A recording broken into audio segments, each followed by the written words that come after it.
let's start with our opening prayer and then off we go. O great spirit, Father Sky, Mother Earth, the winds, the waters, my father, my mother, Atanaha, all that is. We thank you for our lives and we thank you for these good people.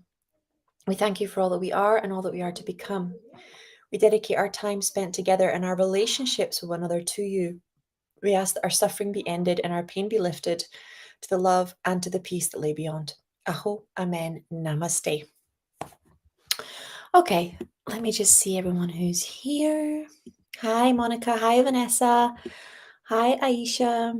Hi, Norhan and Danica and Christina and Lucia and Nicoletta and Jennifer and Mitra.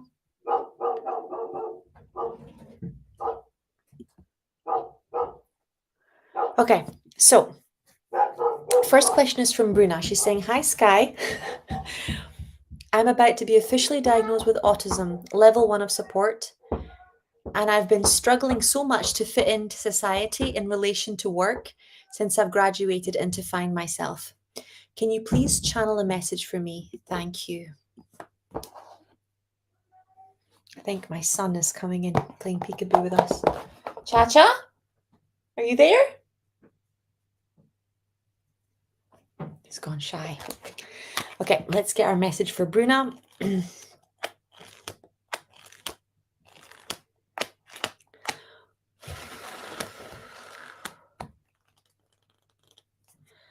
Okay. So. Hi. Hi, baby. You want to come and say hi to everyone? Hi. Over here? No. No? Okay. You're going to come in and out and say hi. We'll be okay. So, dancing crane moves through the waters and the muddy marshes with elegance and grace. And the mating call and dance of the crane is full of beautiful movement and flow. Move that out the way.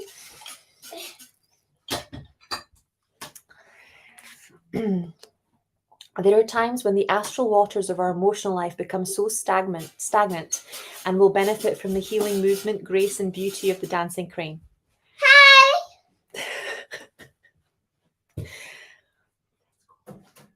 Have you ever felt like you were a different person on holidays or when you were traveling? This is because you were free of the astral gravity that you usually live with on a day-to-day basis. The astral plane is like glue.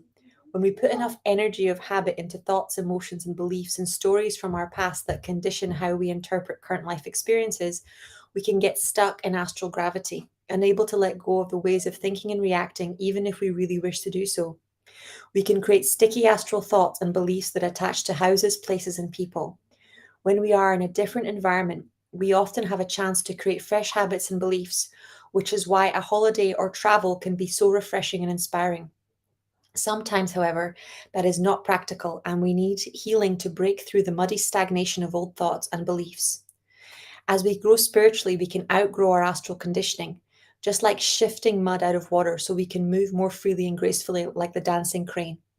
If we accept healing energy to help us filter through our psychological program so that our thoughts, beliefs, and emotions can create new habits and patterns more aligned with what we would like to experience in our lives, these filtered energies can become more powerful than older stories about life that no longer support us in living according to our spiritual light. Healing the astral waters can require great patience, persistence, and application to be achieved. The dancing crane uses dance and sound to thrive, and you're encouraged to use movements such as dance and yoga and sacred sounds such as chanting mantras or healing names of the divine such as Kuan Yin to support your healing. You may intuitively feel the movement in a physical sense to a different location, such as going for a walk or a drive to a different park or beach might help you.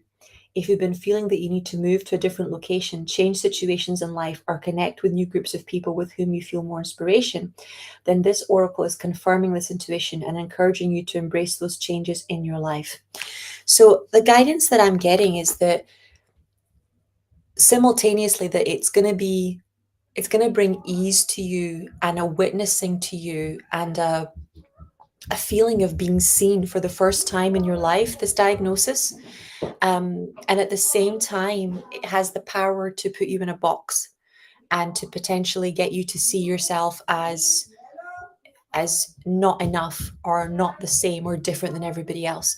And the truth is that we all feel very different than everybody else, and we all feel deeply misunderstood. In fact, the two greatest unconscious fears of humanity are rejection and feeling misunderstood, right? So it's interesting. It's a paradox that we are all unique, and in that uniqueness, we all feel so different that we feel nobody can understand us sometimes.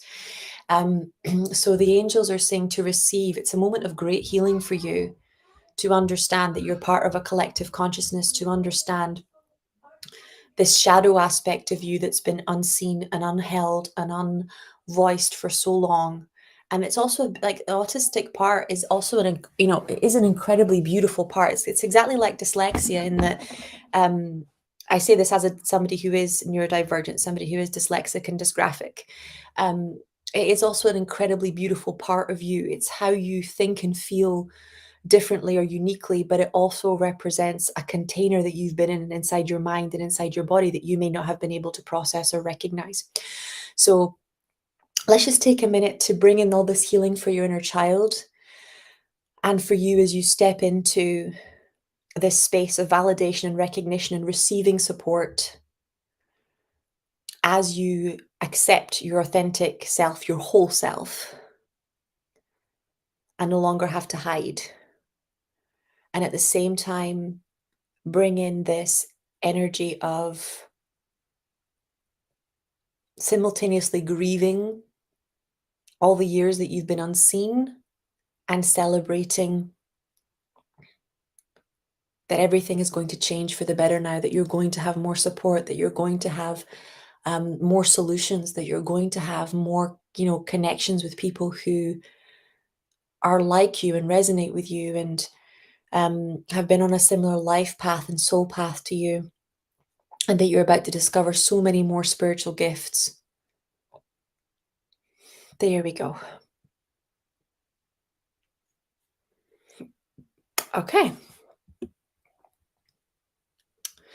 Mattis is saying, "Hi, beautiful sky. I have very little I have very little experience in romantic relationships, but I feel like I might be polyamorous. Is that true, or is it just because I have not met the right person yet? Thank you."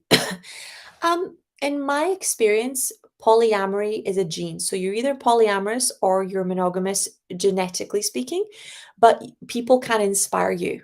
They really can inspire you to change.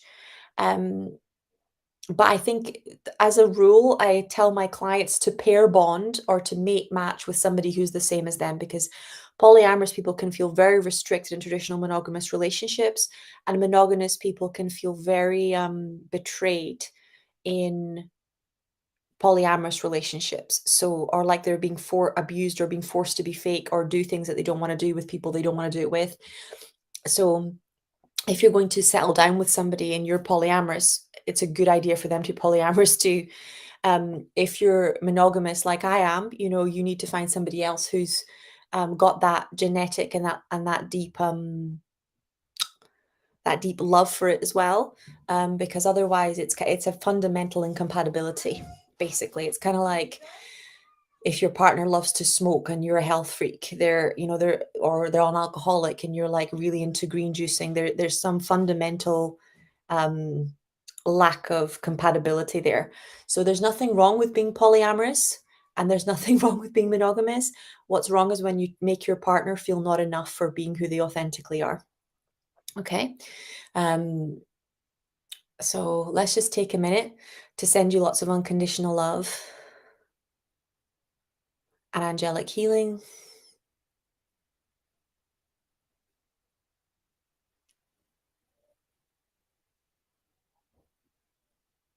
Okay, and as I'm speaking, your angels are actually saying to me that what you're describing as polyamory is a form of like rotational dating. So, okay, so in nature, if you think about birds, for example, the male bird will build a house, right, a nest, and in a good area, with plenty of food, etc. And then the female birds will come by and look at this nest and decide if he is a good partner or a good mate for them, right? So since but most levels of the nature kingdom, the man auditions for women to procreate with him. And in human form, the most common form that this takes is rotational dating. It used to be called courtship, right? But if you watch Bridgerton or things like that, the men come courting. And this creates this energy of the woman being the prize and the gift and the the greatest form of success, right? In a man's world. So when we're dating, right?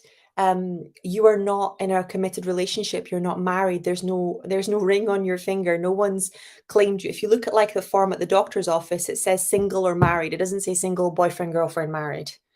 Right? So there's been these statuses that have been created that genetically your body doesn't recognize and don't actually mean anything in the world. They don't provide financial stability, emotional stability, or a container for women or men to feel safe or be able to define that relationship or what it means.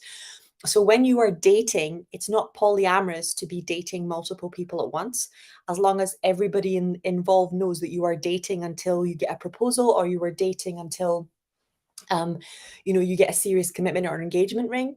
And it's really important because this is how so many women have found themselves, engaging in sexual activity with men that are married, engaging in activity with men that are predators, engaging in sexual activity with people who were literally just using them for sex or for their bodies. Because what has switched in most people's brains in Western culture is that money has become intimate and sex is not. So when people were getting engaged or deciding to get together before, it used to be the courting stage and I really like you. And then the family would be presented with the man's documents and his bank details and proof that he could provide for a family. And a woman would, be checked for her sexual, virginity and things like that and her health to make sure that she was able to provide a family for the man, right? And for better or worse, this provided the container that said these two are who they say they are. Now, because of the amount of social media and fraud and disillusionment, there's a lot of people pretending to be other people with multiple identities, with multiple families, with it gets quite dark and people are like, how can I have fallen for somebody who is just using me and things like that. If you haven't seen the Netflix documentaries on the amount of fraud that's going on with online dating, and it's quite crazy, what's happening in the dating world. Because what's happening is, for the first time in the history of humanity, women are choosing partners based on emotion instead of choosing partners based on um, whether or not they have the character, they have the family, they can provide, whether they're not they're the whole package. Because that's what birth control made possible, for the first time, for us to engage in sexual activity without having very serious consequences. And here's to a huge extent, it's an illusion, because you can't engage in sexual activity without putting your body through emotional consequences, energetic consequences, and also at risk of STIs, and at risk of being hurt, and at risk of needing medical support, or at risk of getting pregnant. So there's a lot of illusion there, that sex has suddenly become risk-free. It's not the case, but the risk of pregnancy has become much more controllable than it was in the time of our great-grandmothers and our grandmothers. So this shift has caused a chaos in the dating world, right? So you're not polyamorous if you're dating multiple people, as long as they know and the rules are clear that you are dating multiple people until you choose the person that proposes or puts a ring on your finger and is ready to commit to you. Because what's happening for a lot of women is that they're in this artificial dating where, because a man asked them on a date, they now own them even though no commitment has been made. And then women are stuck in this illusion of monogamy and commitment where no such commitment has been made, and they're literally cutting themselves off from their partners, competing for them in the best years of their life. Men naturally compete with each other, and they naturally value something more if they can see that other people see it as valuable too, right? So this is like the whole of nature. Men tend to compete for women's attention, whether it's stags, or something else. But what your angels are saying is that yes, you do have the polyamory gene, but this is like rotational dating. So you're not polyamorous if you want to date multiple people at once. That's completely normal because monogamy historically is only for marriage. It's only when somebody puts the ring on your finger. It's only when somebody shows you their bank account and their details.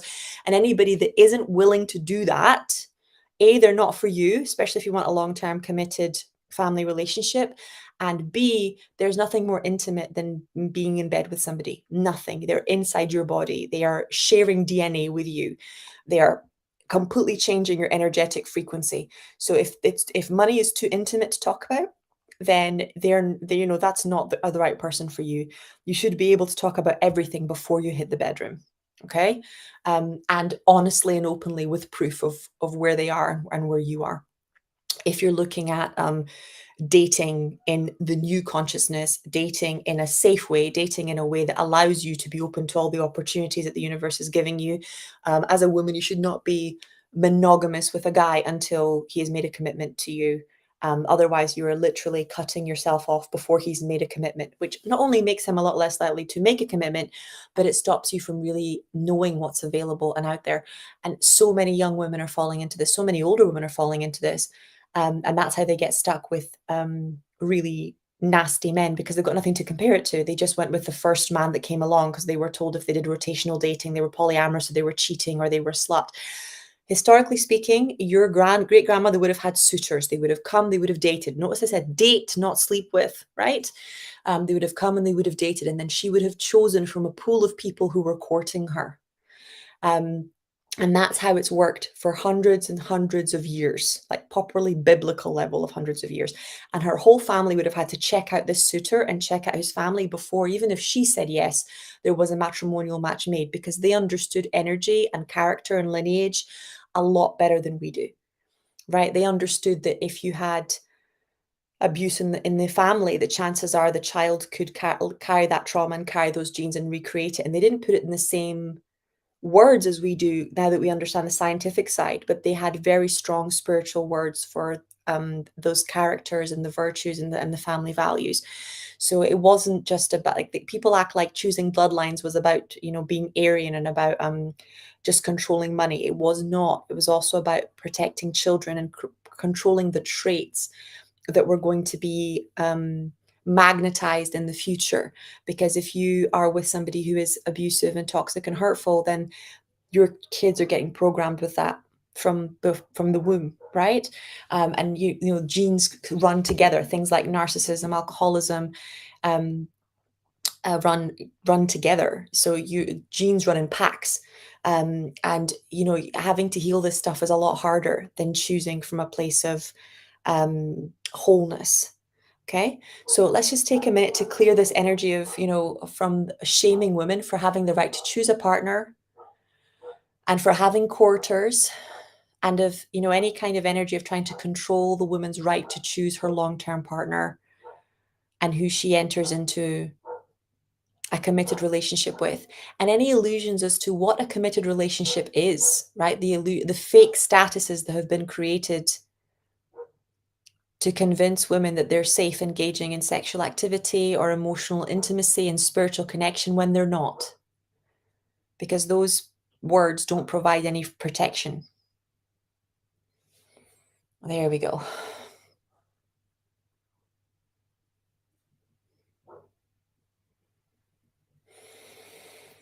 Whew.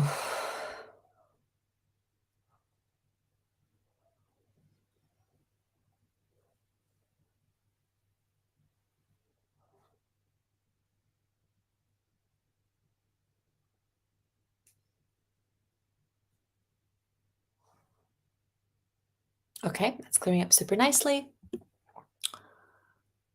And the abundance angels are happy. I'm not sure how many of you needed that, but I could feel a wave growing across and clearing a lot of stuff. So if that's still clearing for you and you've just completely changed your outlook on romantic life and dating life, let it keep moving while I move on to the other people. Okay.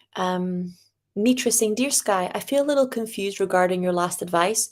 You told me my husband is hurt too regarding divorce. Thought financial and emotional abuse with a narcissist. He is incapable to empathy. Yeah, that's the stuff they're selling on social media. um, And like you said, it's like she's like the next search is, or did I get it wrong? Therapist said he won't change. Narcissists don't feel love and empathy for others.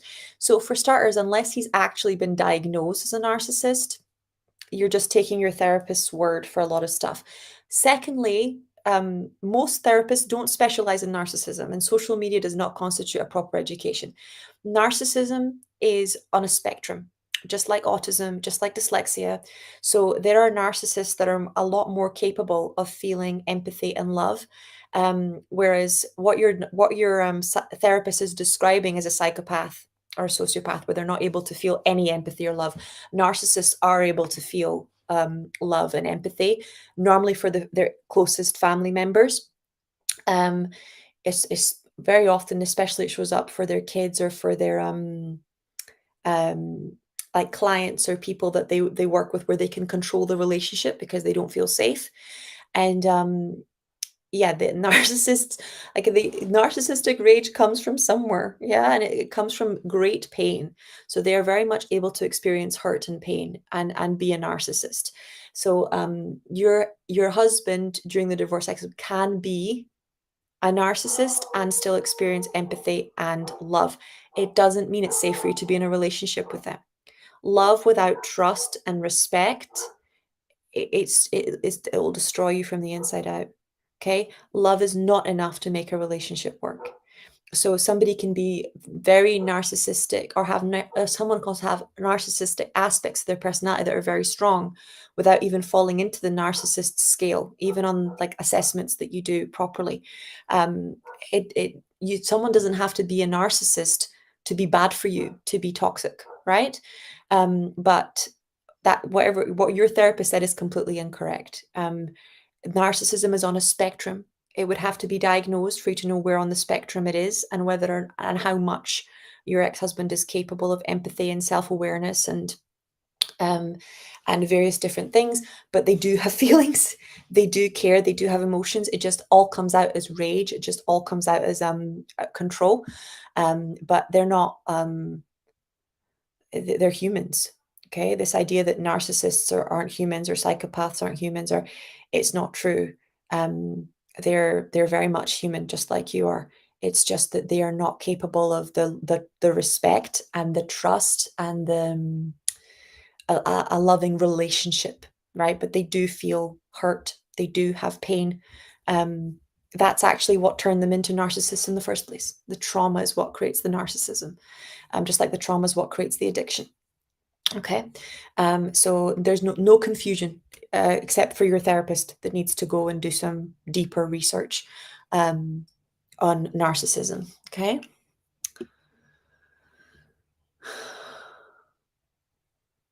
Do the angels have any advice or healing on the current situation, divorce? Thank you. So the narcissists, especially when you're getting divorced, like when you're leaving them, that tends to be the most conflict and the most attempt to control or potentially hoover you back in. So what I do energetically is I put up a lot of energetic gifts for my clients that are going through divorces from narcissists. So the narcissist can take the energy, but it's not theirs. It's coming straight from God, and it's helping the narcissist to let go, without the client having their energy yanked at every 2 seconds. You also really want to get a separate email address, ideally a separate person that will receive the emails and the mail and stuff like that, so that you don't have to, deal with the bombardment of, emotional control that's going to try and come through.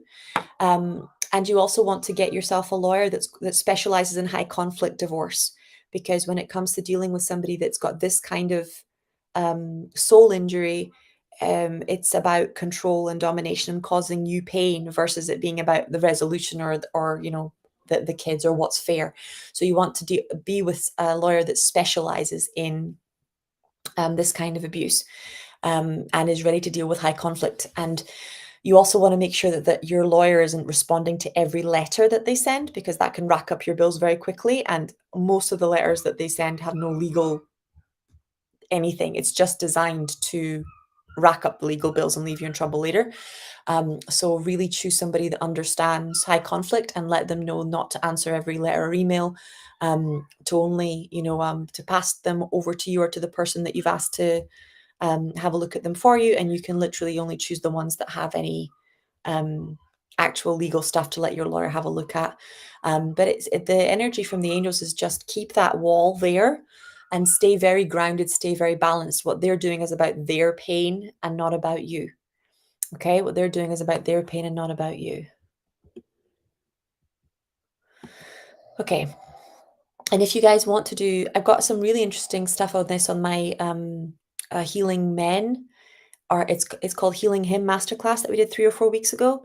We're doing clearing cancer tonight. So if you are interested in working with people that have cancer and are feeling blocked or afraid, or if you have family members that are in that situation and you want to ask questions, or if you're in that situation, that's tonight, just so you know. And if you're looking at the narcissism, because in the Healing Him, we cover narcissism, psychopath, sociopath, the difference between them, the beliefs, and the emotions, and how to clear it in us as well, and our own codependency and narcissism genes, so that we're not then attracting it over and over and over again, because we haven't been able to resolve the trauma. Okay, art community saying, hi Sky, may I have a reading regarding my future in about 6 months, a year from now? What do I need to clear to shift to welcome that future? So what I'm feeling, and it's taking me straight to your heart, is a belief that money is a limited resource. And they're really saying that you have to shift from these beliefs that you have to work really hard, money is a limited resource, into money is an infinite resource. It is unlimited. It flows unconditionally through you and to you. And that it's not like it's the energy and the belief is like, I don't belong. I don't belong here. I don't belong in that world. So we have to change it in your identity to, I belong on this earth. I belong in abundance. This is like, all I'm doing when I let go of poverty, when I let go of hard work, is releasing the layers of beliefs that were poured onto me. I was abundant in my soul before I was born. I'm just returning to abundance is returning to my true nature. I'm not becoming somebody else to allow the money to manifest. I'm becoming my truest, highest self, because this is the truth. The truth is that God is an infinite, unconditional love, and money is a reflection of that truth. That love wants us to be provided for and cared for, and to have fulfillment. And just think about it for a minute. Like, don't you wish that for everybody you love in your life? Everybody you love in your life, don't you want them to have beautiful things and to have freedom and to be safe? Nobody prays for poverty for their children. Nobody prays for other people to have less that they love, right? They might wish that stuff on, people they don't like or people that they judge, but everybody that you love, you want everything good. They deserve everything good, right? And that's the way that the universe feels about you. But you have to shift from that control into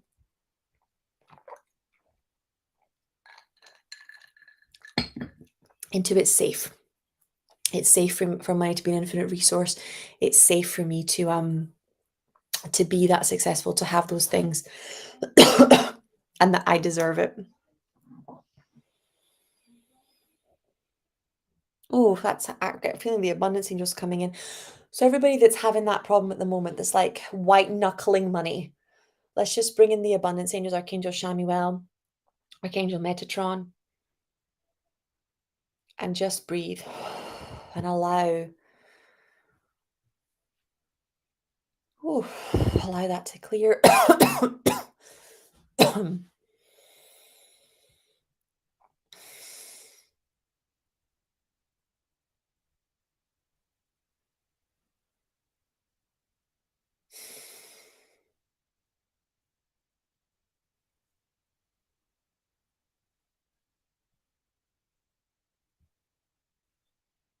Okay.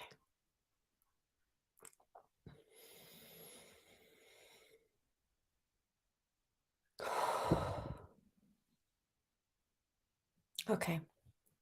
That felt so emotional. I can feel it trying to hide. So it shifted from your heart then into the solar plexus. So that's around your power, right? So all these beliefs of it's not responsible to invest in myself, to make money, to allow myself to be supported, that all of your money needs to go to your family, or that you're taking money from your family. All of the ways in which you're feeling like it's just not right for you to have it, that you should give it away. Um, especially that's not responsible to have money and spend money, that's causing this gripping. Can we release that? Because it's just not true. Money needs to move. Okay, money needs to move. So what you're changing is where you are putting it. Okay, so what abundant people do is that they receive money and then they invest it, and then they spend what's left. So there's so many different ways to do that. There's so many good investment apps. There are so many ways to begin. I'm getting goosebumps everywhere. You can start with as little as 50 or less nowadays. You can invest from anywhere in the world. You don't have to have a broker or a lot of money. You can start from an app in your phone.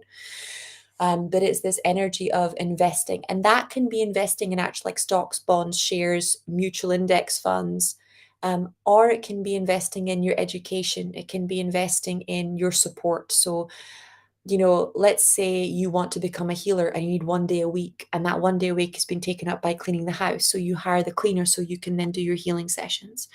Um, it can be that you need to invest in your health, because without it, you don't have any energy, right? You are exhausted all the time. And the energy is what creates everything. So you know that if you don't prioritize your energy and self care, nothing else can manifest. If you can't receive, then the universe can't give anything to you, right? So you have to allow yourself to receive first. There are so many ways to invest, and the most obvious ones are proper, like stocks, bonds, shares, etc. And then there's your health and in your education, because all of these are a form of increase that compound over time. Okay, so anywhere where you're feeling like it's not responsible to spend money, and except on things like food and shelter and stuff like that, and that you're stealing from your family if you do it, let's just give it to Archangel Michael. Whew. It's not responsible to hoard money. There we go. Whoa. There's that. It's just grief. It's just trauma. That's not responsibility.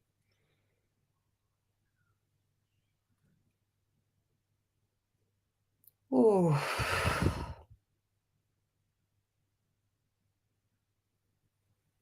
Particularly feeling my mamas and my parents in the group who are really feel like they're stealing from their own children. You're not stealing from your children. Your children need you. Okay. And the part of you is watching you take care of yourself.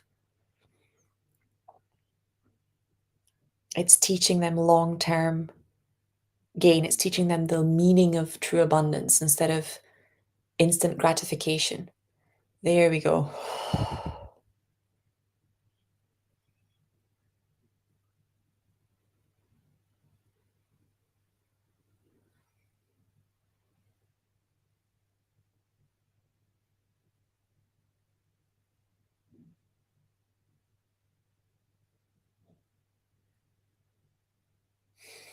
Okay.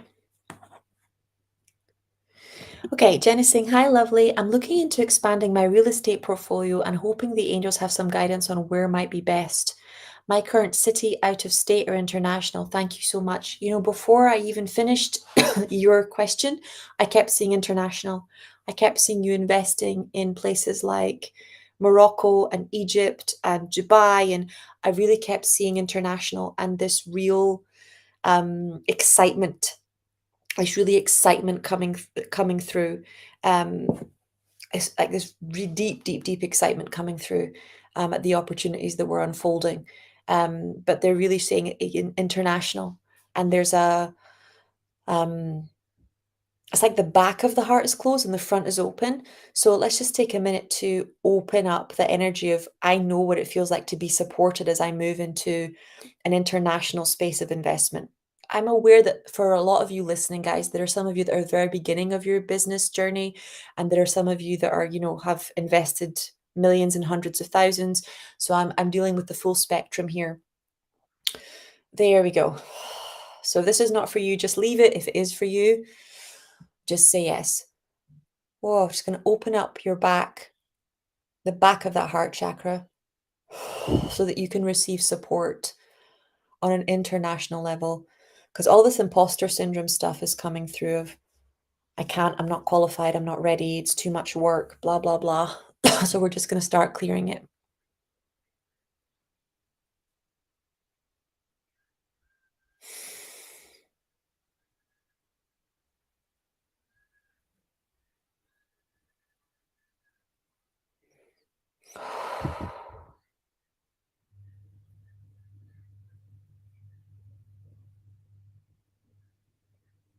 Okay.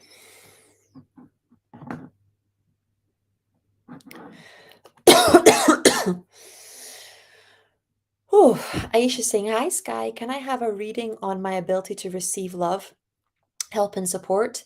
I've noticed a theme in my relationships, and I'm trying to pinpoint the belief I hold about myself. Any insights? So, the belief is that receiving is abuse, and it comes from a provider wound. It comes from having people use the fact that they provided for you as a reason to then shut down your feelings or control what your needs are, both emotionally and financially. So, for example, let's say you're a little girl and you really, really want the doll or the doll's house or the pony, right? Whatever it is, and your parents go, "Well, I gave you that Barbie pony, so you should behave. You're being ungrateful." And what happens is we stop asking for what we really want. Okay. And we decide at some point that being provided for is too painful, and we don't want anybody, we don't want to rely on anybody ever again. Okay. It can come from something as simple as wanting a toy and having your parents say no and you're being ungrateful and whatever. And want doesn't get.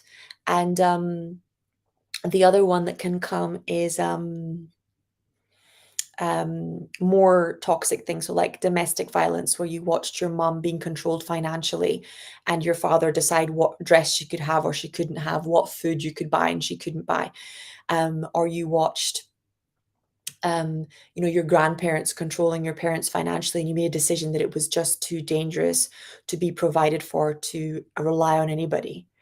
Right? And it leads to this insane work ethic. It may have been something that was handed down and that your parents treated you very well financially, but their behavior said always be financially independent, never rely on any man, never rely on any woman, never be provided for, especially by family members or friends or your partner. So let's just take a minute to send some deep unconditional love to that wounded part of us that's terrified of receiving and thinks receiving is shame. Right? Receiving is dangerous, receiving is abuse. Receiving is control, because that's none of that is receiving.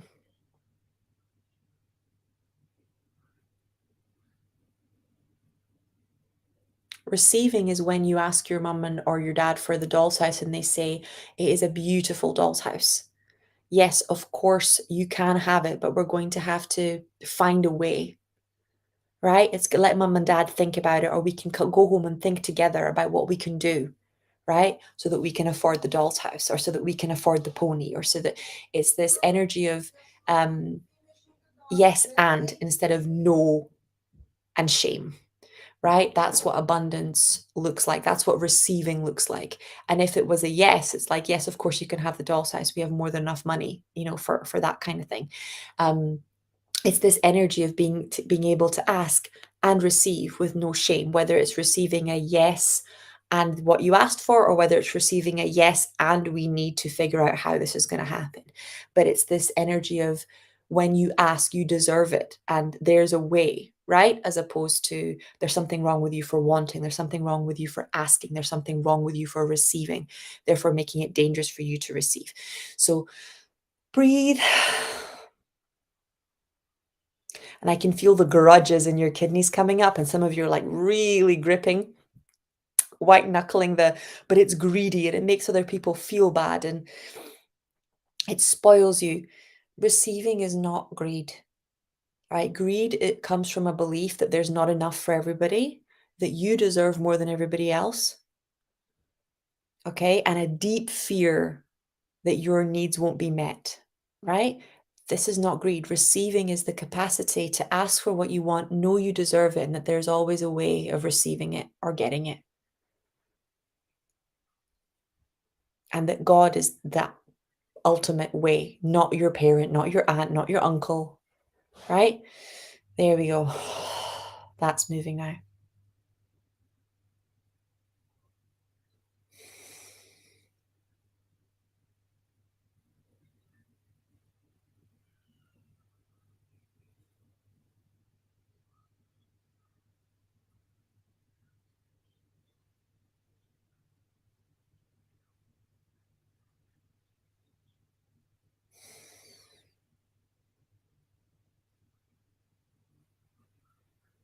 Okay. That's looking super better. Nicolette is saying, "Hi, Sky. Please, in my job, they're giving me more and more tasks. I refuse to, but they don't communicate if they accept my boundaries. May I receive a healing? Thank you." Okay, so what I'm tuning into, your angels are really showing me guilt, like guilt at having boundaries, guilt at saying no. So let's just take a minute, send so much love to that inner child that got punished every time that she said no and believes that she's bad for saying no. You're not, that little girl isn't bad. Okay? She's allowed to say no. We're all allowed to say no.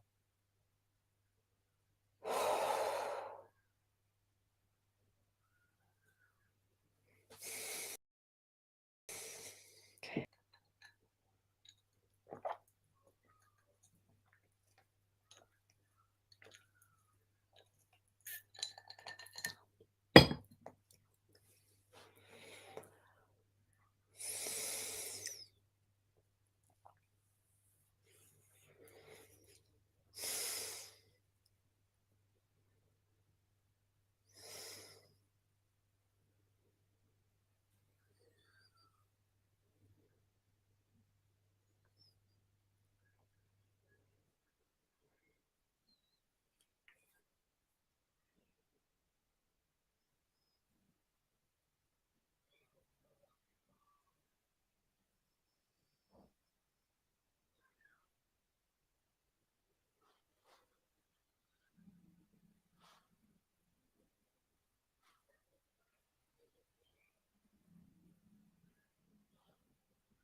Okay, that's shifting.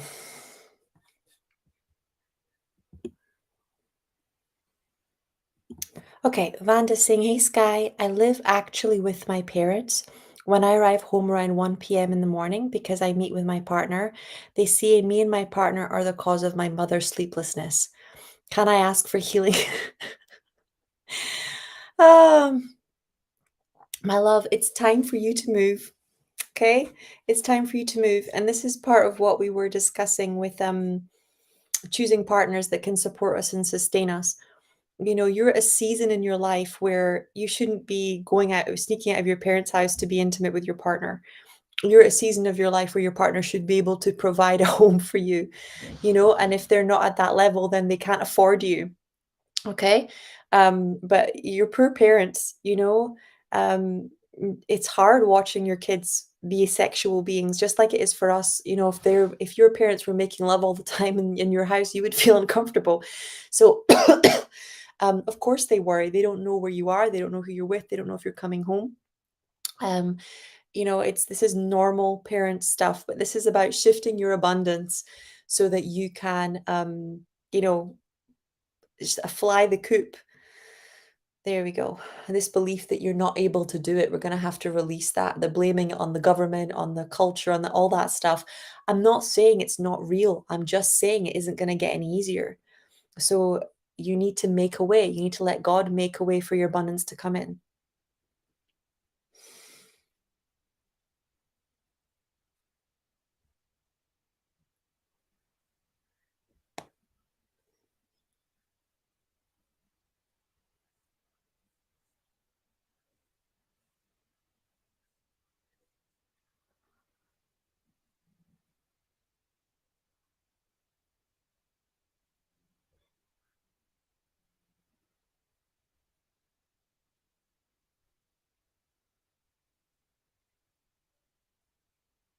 Okay, there we go. Monica saying, beautiful sky. Which trauma block should I heal in my relationship with my partner? Thank you so much. Okay, number one, let's just call on the angels to vacuum the relationship of any toxic energy and get Archangel Raguel to balance the power struggle between you. And then just bring in the truth, right? That it's not for you to heal the relationship. It's for you to heal yourself. There we go.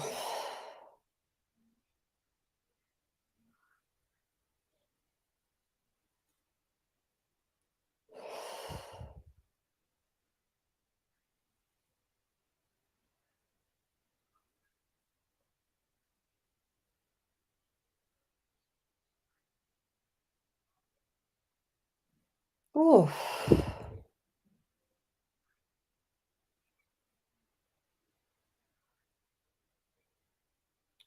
Okay, so this actually comes up a lot in Medical Intuitive, and I'm going to go into it because I think it would really help you. Okay, um, denial and dissociation are two of the biggest causes of mental illness and physical illness. By mental illness, I mean anxiety, depression, stress, because what they do is they put control and our need for control, and control is a fundamental human need. Okay, on situations and in environments where we have no control, and that is going to drive you mad.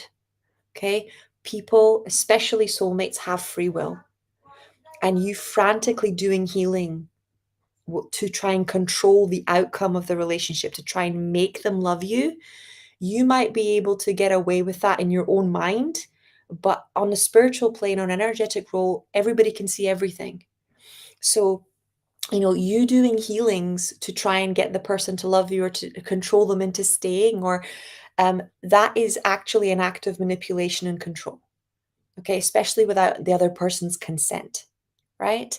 Um, when you focus on healing your wound, which is your enoughness wound, your lovability wound, then either the relationship will naturally change because you are now different, and you know deep at your core that what you deserve, right? And you can now receive, or it falls away because it's no longer the truth and you're no longer learning anything from it. And it falls away not because you've taught the other person a lesson, but because you have learned yours, right? Being in a relationship with somebody who is giving less than you when you're in unrequited love is a recipe for illness. Mental illness, emotional illness, physical illness. Your body cannot handle that level of stress on a permanent basis. It cannot handle having somebody say, I don't love you enough in 1,000 ways every day. It cannot handle having the person that you love telling you that you are not good enough in 1,000 ways every day, from I'm not going to wash the dishes to um, I'm not going to celebrate you, to I'm not going to see you or recognize you, to your feelings don't matter, to this relationship isn't worth working on, to the million ways that a partner can let you know that you are not enough and that you're not lovable, right? Um, you are bright, you are clever, you know this. So even if they're not saying it, but they're behaving it, behavior is powerful communication. Okay, so this is one of the reasons why we go deep into resolving toxic relationships, and there's a whole module and a lot of healings around this. And actually in the WhatsApp group, it came up yesterday, one of our participants saying a narcissistic partner tried to get back with them again, and it was the first time that they were immune to the hoovering process. They were immune to wanting to be in relationship with that person because they'd finally healed their lovability and their worthiness, right? So they weren't in danger of those kinds of they weren't available for that kind of abuse anymore, but they also weren't attracted to it anymore. That kind of bad boy, a desire was just gone because they didn't just understand that it was a trauma bond, they'd healed the energy at it, right?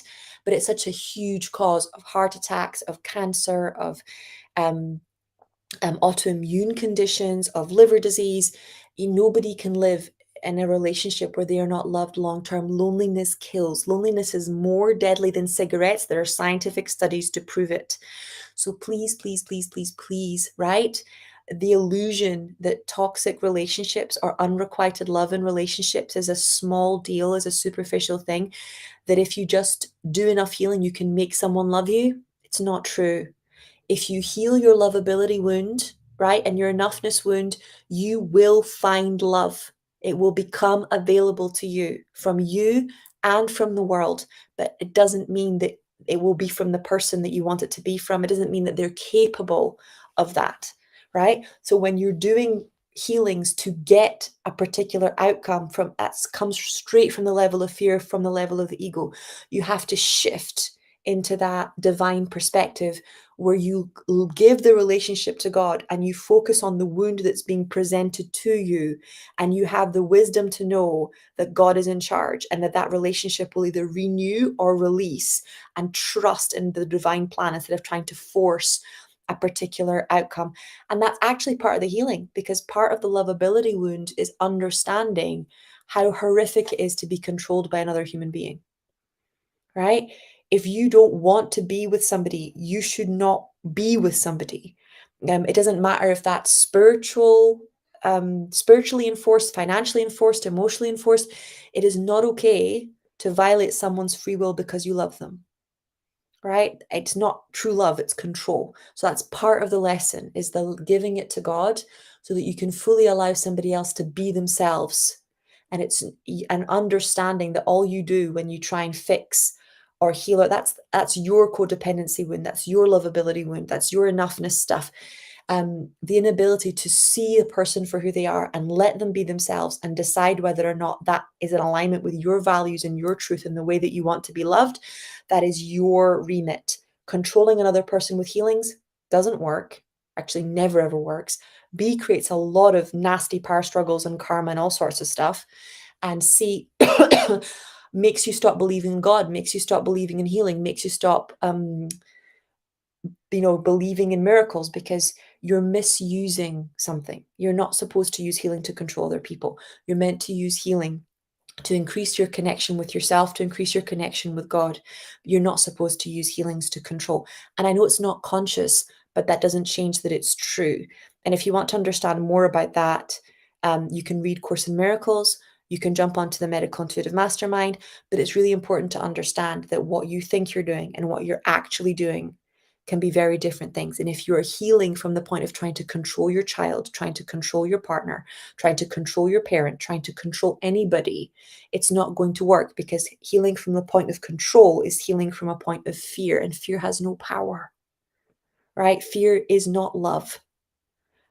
So healing has to come from a place of unconditional love. It cannot come from control. That's why detachment is such a powerful virtue and such a powerful conduit for the most magical healings.